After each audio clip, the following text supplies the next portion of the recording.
Will quantum computing replace AI? And what even is quantum computing anyway? And why are these computers bigger than my apartment? All of these questions answered and more in this episode of AI, Promise or Peril? For years, quantum computing seemed like a groundbreaking theoretical technology that would unlock incredible computing power for the world's toughest problems. But at the same time, classical computing has only gotten better, and now AI dominates the tech industry. In November, however, IBM launched Nighthawk, their latest quantum processor that they claim will usher in the era of quantum advantage, where quantum overtakes classical computing to solve problems cheaper, faster, or more accurate than any kind of classical means that we throw at it. But could a quantum computer take on the latest and greatest in classical computing? I wanted to find out, so I headed out to IBM's quantum lab to see for myself. All right, so. Whoa. That's Jerry Chow. I'm an IBM fellow and the director of quantum systems, so my team is responsible for building these machines, deploying them in various places around the world, as well as in various client locations all around the globe.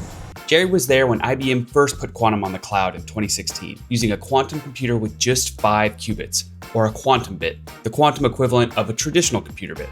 For reference, IBM's latest chip has 120 qubits, which they tell me is a lot. Okay, what is quantum computing?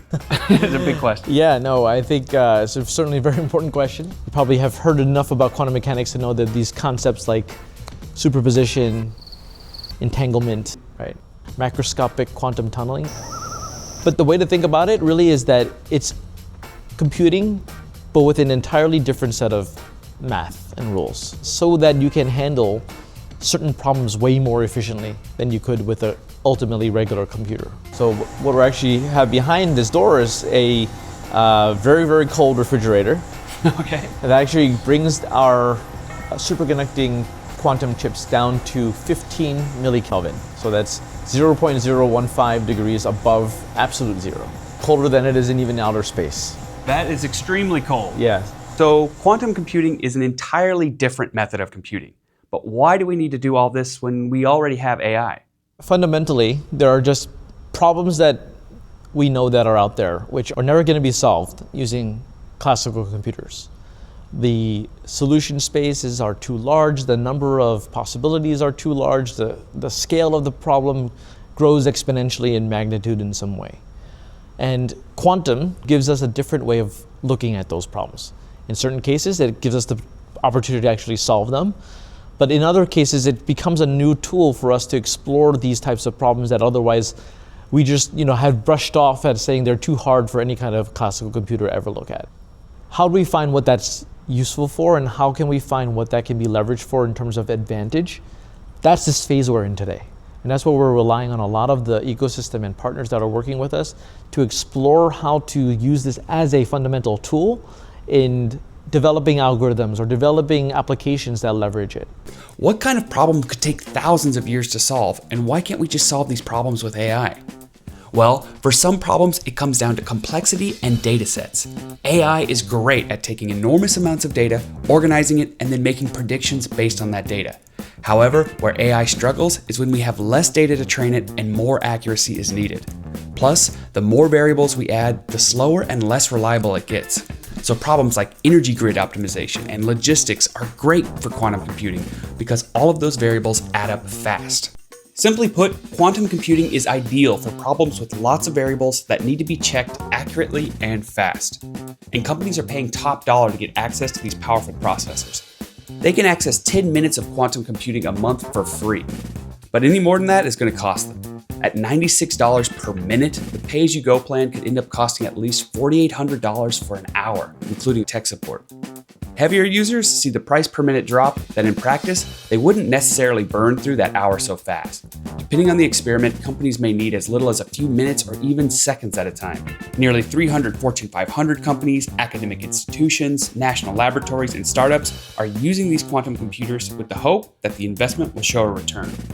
And one industry where time is money and accuracy can mean millions is finance. One of the most complex challenges in financial management is portfolio construction, all the methodologies that go into selecting stocks and bonds that people buy. The financial giant Vanguard is investing in quantum computing, and they think it could revolutionize portfolio construction. To learn more about this revolution, I spoke with Michael Carr, Vanguard CTO, and Paul Malloy, head of municipals. Why choose quantum over AI? Yeah, it really starts out with the complexity of portfolio construction itself. All of the securities that we're choosing and doing all of this research on, it's got to come together in a mutual fund, an ETF. And those can be upwards of thousands of securities, coming together. And those securities can be combined in many, many different ways. So we felt like that exponential component of combination was a really good spot for quantum, because quantum was able to work on problems that could take years, decades, even thousands of years if you were really to compute every different combination of those securities. So that's why we felt that portfolio construction was a very good use case for quantum computing. And kind of what's interesting, when we started this effort with IBM, we knew the problem we wanted to solve. IBM didn't know how we would solve it. Quantum computers behave completely differently from classical computing. So we had to figure out, how could you train a quantum computer? What algorithm would you give it to actually attack portfolio construction? The answer is really number of scenarios that we can run. Our limiting factor right now is history and amount of times you can run through a simulation. Quantum is something that's unique in its ability to run many, many, many simulations very, very quickly. And that's something we don't get from any other technology at this point. Would you consider this implementation of quantum computing a success, or is this an ongoing experiment that we're kind of validating? Yeah, and that's really a success in that we started out not knowing if we could do it at all. Then we got to, maybe we can, and maybe we can do a 30 bond portfolio, to, wow, we did a 109 bond portfolio. And we got to the end of that first phase of work with a lot of confidence that there's more tweaking we could do to the algorithm to go even higher than 109. So we're bullish about continuing forward with our experimentation. After speaking with Vanguard, it became clear to me that quantum computing could be great for certain problems. But I wanted to find out if anyone was using the technology in conjunction with AI and what that might look like. So I had a chat with Dr. Lara Jehi, Chief Research Information Officer at Cleveland Clinic, where they have their very own IBM Quantum System 1. Typically, what we want to do with AI is either classify or predict. In biomedical research, we want to predict many things for our patients. We want to predict how a disease is going to progress. We want to predict if they have a certain diagnosis sooner rather than later. We ingest a lot of data on patients. We analyze that data and we hope to come up with an answer. We run into two problems. Either the machine learning models are not accurate enough. No matter how much data we throw at them, the output is still not rising to the accuracy level that we feel confident deploying, in the context of clinical care. The second problem is lack of ability to deploy, because these models are so computationally intensive, where, if we give it hundreds of data points, it could give us the prediction, but there is no way on earth that we have the computational power to be deploying those models in the context of routine clinical care.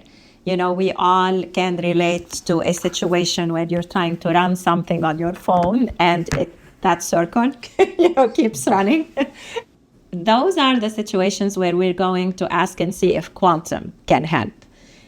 Quantum can help us either to simplify the features so that we can prioritize the ones that really matter and make the problem more addressable, or it can help with improving the prediction because it can analyze the data in ways that AI cannot. Either way, what we are doing is using AI and quantum together to solve a problem for our patients. At the Cleveland Clinic, they're working on problems where accuracy is everything, and quantum computing could shave off years of research and development to get treatments to patients faster. Typically starts with AI because that is what most people are familiar with. Over time, though, I anticipate a future where for certain types of problems, we go directly to quantum. and we skip AI. That's another situation that we are uniquely positioned to answer here in Cleveland Clinic because we are doing both for biomedical research. So it's become a natural step for our researchers to be intuitively asking, what should I start with? So right now we need to think critically about which questions we ask AI and which questions we ask quantum. But in the future, Jerry thinks that quantum and classical computing would exist behind the scenes and each would be picked automatically based on our questions. All we have to do is ask the right question. For the general person, I'd say that over time, right, as we build this technology to be more and more capable, it becomes abstracted. On the back end, it might call quantum, it might call GPUs, it might call some other high performance computing cluster, but the user is not going to even care. They're only going to feel it in that, wow, they can now solve way more things. They can get way more value out of computation. And ultimately, as a society, we benefit just from having this computing resource that is way more powerful and way more capable, for everyone. Just a few decades ago, quantum computing was just theory. But today, we can access the power of the qubit anywhere in the world via the cloud. The problems we could solve with this technology could revolutionize finance, medicine, transportation, and more. And while quantum computer chips will probably never make it into our phones and our laptops, their impact could change the way we see the world forever. If you like this video and you want to see more like it, hit that subscribe button and we will see you in the next one.